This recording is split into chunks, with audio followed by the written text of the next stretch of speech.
Bienvenido a Visión para Vivir. Dios nos creó para vivir en comunidad y compañerismo, para compartir con el que llora y con el que ríe. Si aplicamos esto a nuestras vidas, sin duda nuestras congregaciones serían conocidas por los de afuera. Vale la pena ser amigo.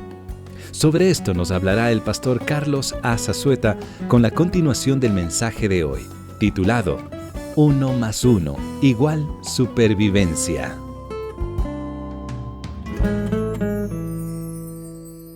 Alguien ha dicho que podemos darnos cuenta de que tenemos un verdadero amigo cuando estamos en problemas, porque ese amigo no nos abandona. Otra persona dijo que un verdadero amigo es el tipo de persona que cuando le llamamos a las 2 de la mañana y le decimos que lo necesitamos, no pregunta cuál es tu problema mientras decide si viene nuestra ayuda o no, sino que dice dónde te encuentras mientras está cambiando. Ese es un verdadero amigo. Cada vez que fracasemos, hermanos, cada vez que seamos engañados, cuando tropezamos, cuando nos sintamos atrapados, cuando nos metamos en un lío, necesitamos recordar la importancia de tener un compañero, un amigo de verdad, que puede estar a nuestro lado y nos ayuda a levantarnos, sobre todo cuando hemos caído en un pozo. Si esto tiene una aplicación más práctica y bíblica en nuestras vidas, el apóstol Pablo lo dijo en Gálatas capítulo número 6, versículo 1. Si ustedes que son cristianos, si ustedes que son espirituales, ven a un hermano que ha cometido pecado, vayan y con espíritu humilde y manso, restauren al hermano. Procuren no caer ustedes mismos en esa tentación.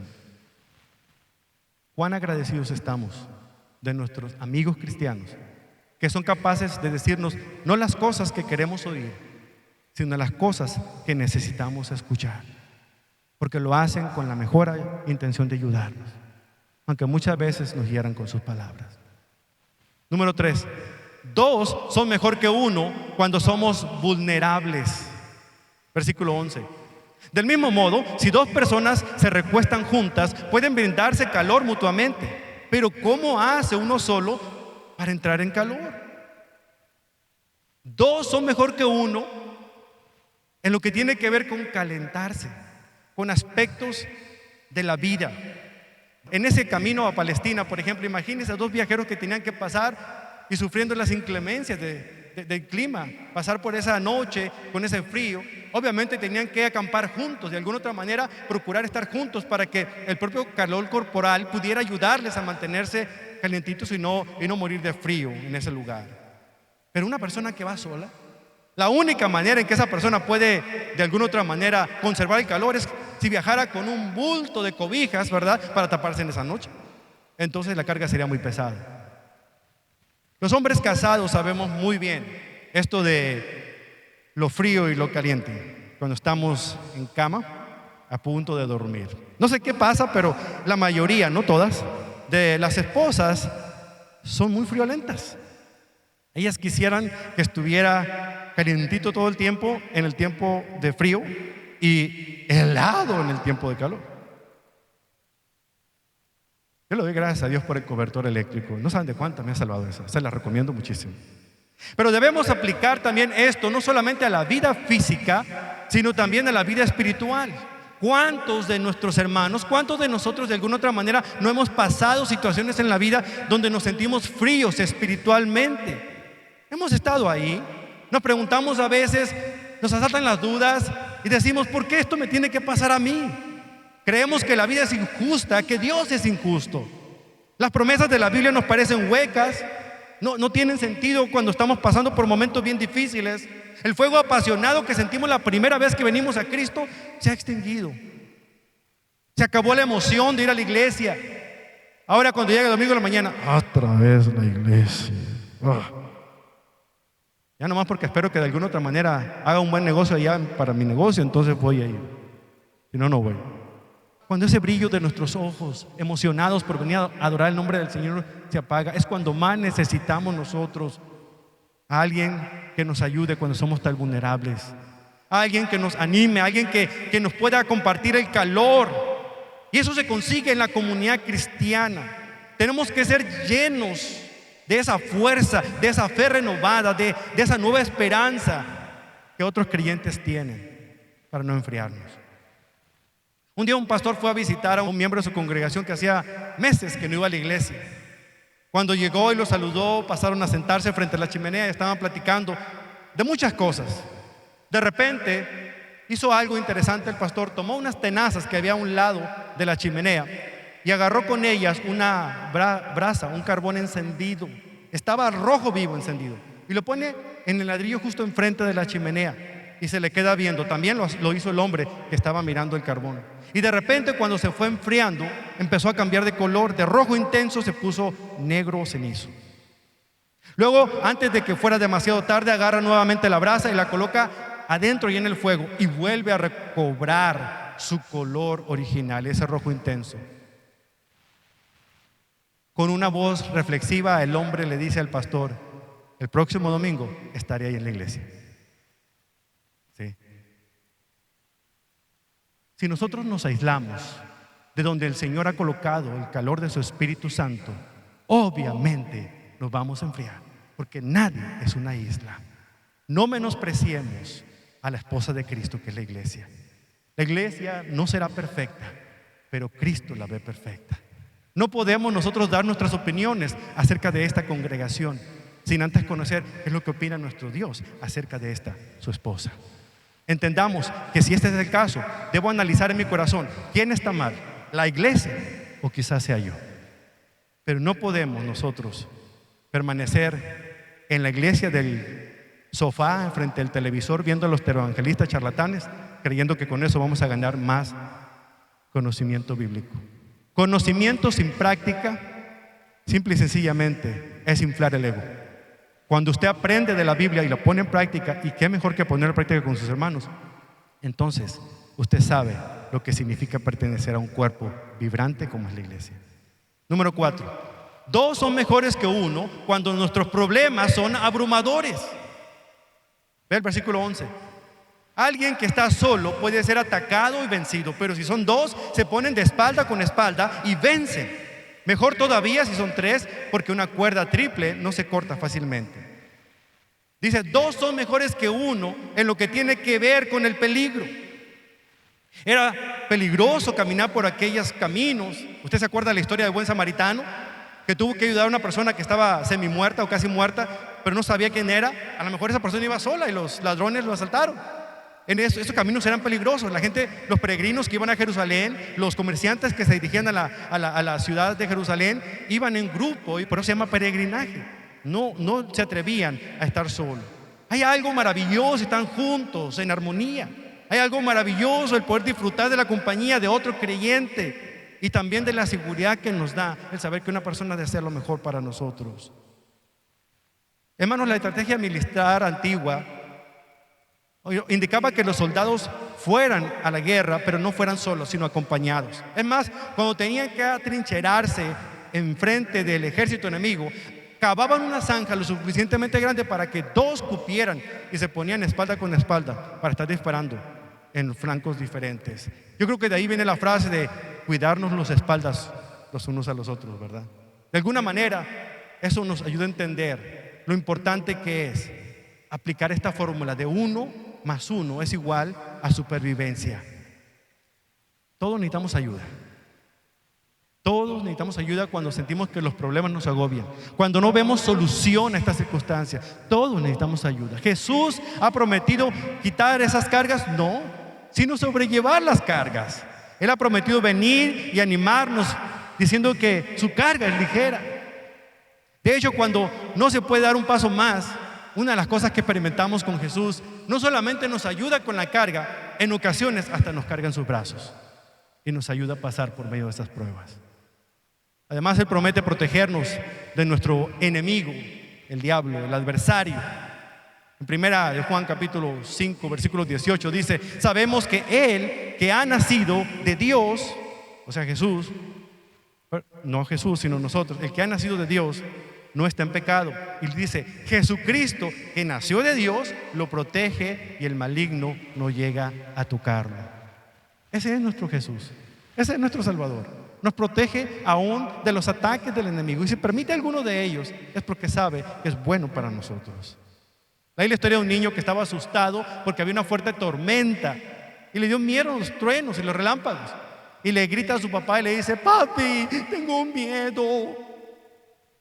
El papá no se quería levantar de la cama y le dice: hijo, no te preocupes, Jesús te ama y cuidará de ti. Hubo un momento de silencio. Luego el niño respondió: sí, papi, yo sé que Jesús me ama, pero ¿cómo me caería bien alguien con brazos para que me abrazara fuertemente en este momento? ¿Quién sino los hijos y las hijas de Dios son los brazos de Cristo aquí en la tierra? Aquí en esta iglesia.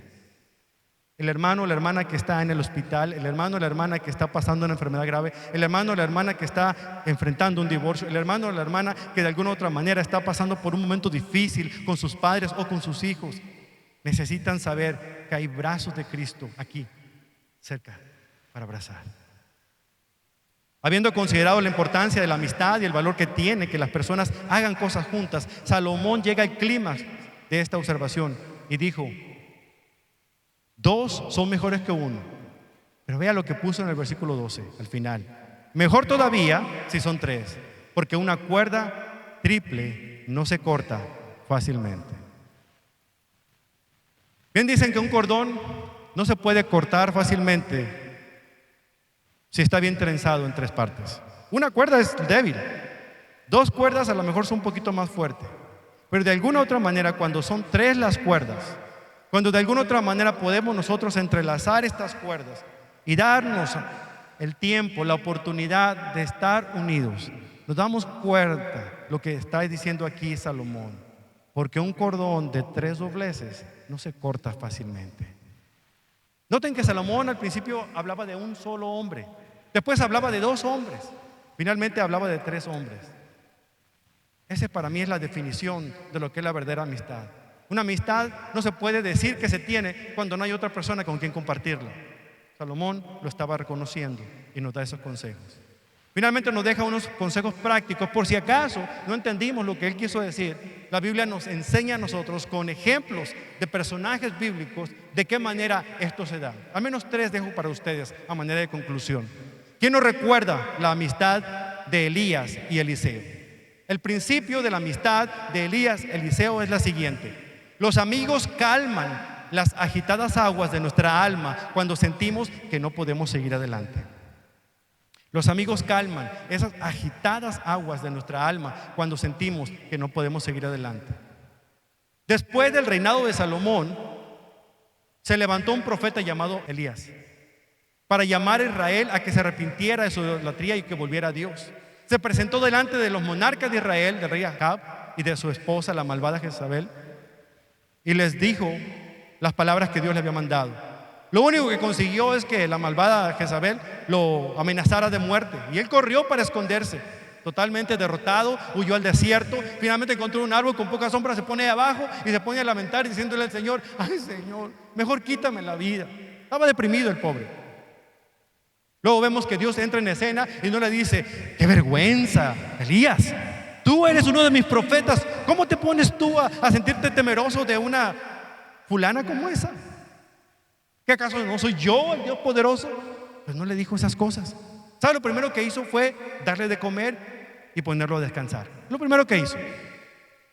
Más adelante, cuando estaba listo, cuando había recuperado fuerzas y energías, trae para él a un amigo, el profeta Eliseo. Llegaron a ser tan buenos amigos que al final de Primero de Reyes capítulo 19 vemos que Eliseo comenzó a seguir a Elías y se convirtió en su ayudante. Era tan fuerte el lazo que les unía, era tan importante la manera que habían comprendido el ministerio que tenían, que Elías extendió su manto para decirle a este su amigo: estamos en esto juntos hasta el final. Habrá ocasiones en que su alma se sienta agitada, agotada. Va a pensar que ya no puede más.